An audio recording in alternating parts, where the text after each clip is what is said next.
everyone! Welcome back to my channel. I'm Clarissa and you're currently watching the Violin Basics series, where I get to share some of my knowledge as well as tips and tricks around the fundamentals of violin playing. Have you ever felt like your bow just refuses to stay straight or playing parallel to the bridge no matter how hard you try? In this video, I'm going to show you how to play with straight bow and parallel to the bridge by breaking it down into simple practice steps so you actually can work on it. So let's get right to it.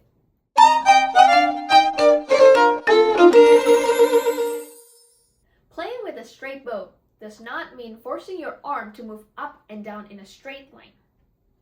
Instead, it is about how you move your wrist and arm to change shape and condition as the bow moves from the frog to tip and from the tip to the frog.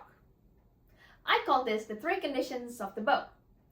I have learned this concept throughout my own violin studies over the years, but I never have the name for it. Until recently, my beloved Suzuki mentor, Kreitman, explained it in a way that made this concept incredibly clear and approachable, especially for beginners and younger students. So now, let's start with the one condition that you're probably most familiar with, the middle.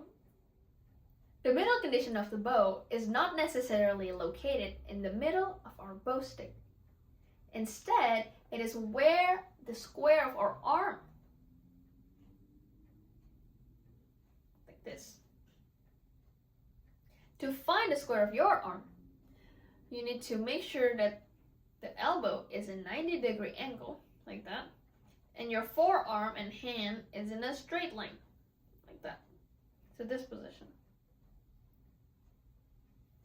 That's it.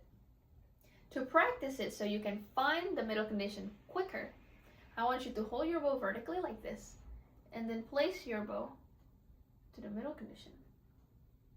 Do this over and over again until your body really remembers how the middle condition of the bow feels. This condition of the bow should feel the most natural out of three conditions.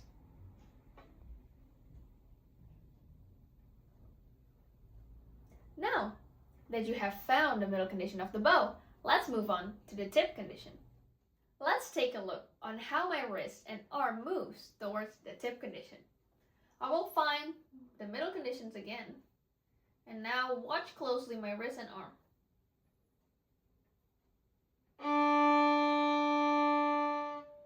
Did you see that my wrist naturally bends and my arm extends without forcing anything? So it shouldn't overextend like that until you lock your elbow. It should just feel natural and opens up. Let me do it again and watch closely.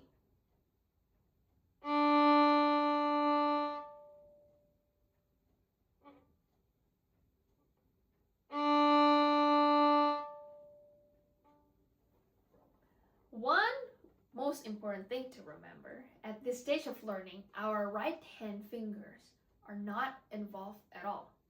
Your bow hold must stay exactly the same throughout all three conditions of the bow. So the only part that is moving is your wrist, leading to the floor or towards the ceiling. But we do not want to change and involve our fingers. Our fingers should remain calm and relaxed. So now let's find the tip condition together. First, you have to find the middle conditions first. And then now I want you to lead with your wrist towards the floor.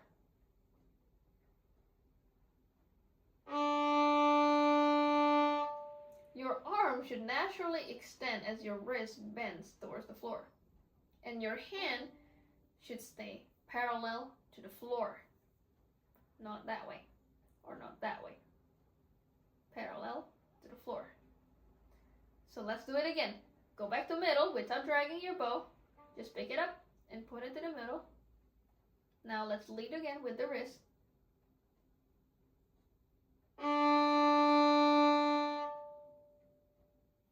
And there you go. Really feel it. How my wrist feels, how my arm feels, how it looks, That's why we call it the condition. Because we need to look and remember this condition. And then now put it back to the middle again and drag it to find that exact same spot and feeling. There you go. Do it again.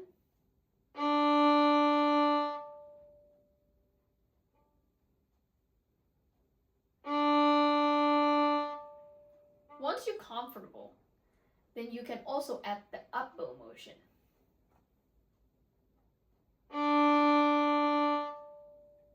Now put it back to the middle condition of the bow and lead with the wrist. Down bow. Then now wrist back up.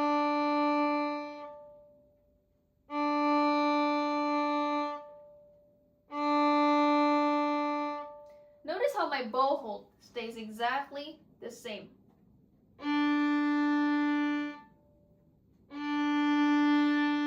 Did you see that I don't do any of these, any dancing fingers? It just all remain calm. So that's the goal. To remember how middle condition feels, how the tip condition feels, and the next one is going to be how the frog condition feels. In my opinion, the frog conditions of the bow is the most awkward and most difficult to learn. But be patient, we got this. To find the frog condition of the bow, I want you to feel the dangly hand. Your elbow falls behind, shoulder stays relaxed, and your hand is dangling. Okay? So now I'm going to put my bow on the frog. Not really frog, but by the winding of your bow. So right here. Like that. And then now I am going to place the dangly hand into a bow hold. And that's how it should feel.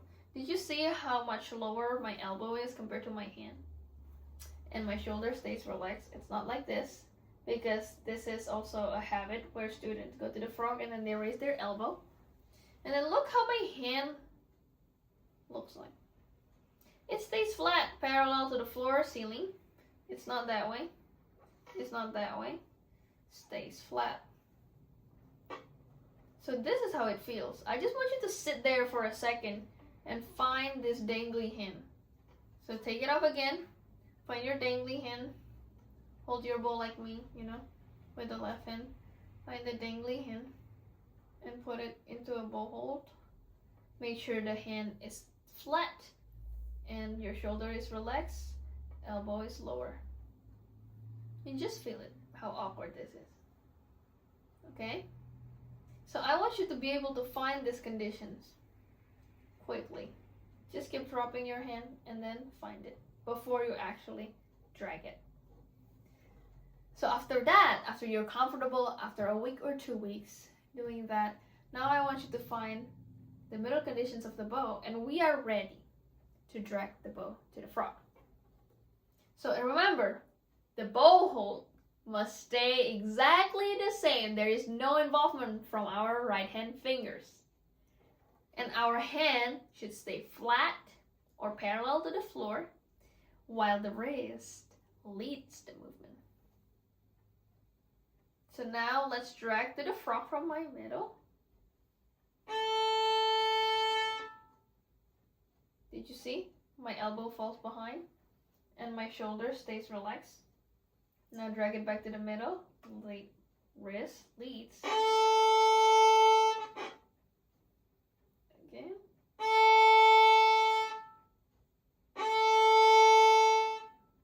The most common mistakes going to the frog is that the shoulder comes up like this.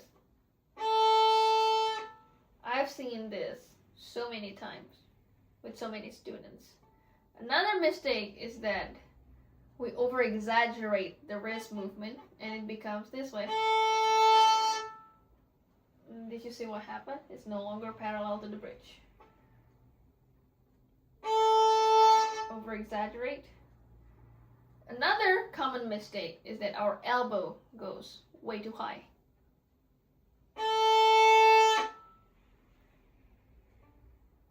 That creates a lot of tension. But the most common mistake is the shoulder and the wrist.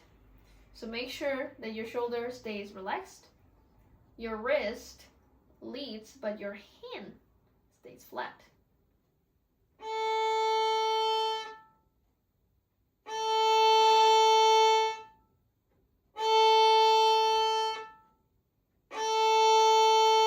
Really watch how your hand and wrist moves.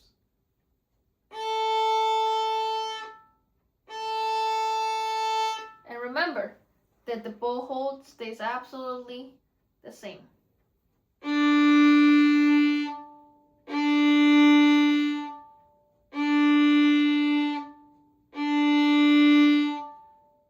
There you go! So now you know all 3 conditions of the bow: the frog, middle, and the tip. Thank you so much for watching this video. I hope this video has been helpful for you. Please leave any comments if you have any questions. Give this video a thumbs up. And don't forget to click the subscribe button as well as the notification button so you won't miss any of my videos. And last thing, I hope to see you guys on my next video. Bye!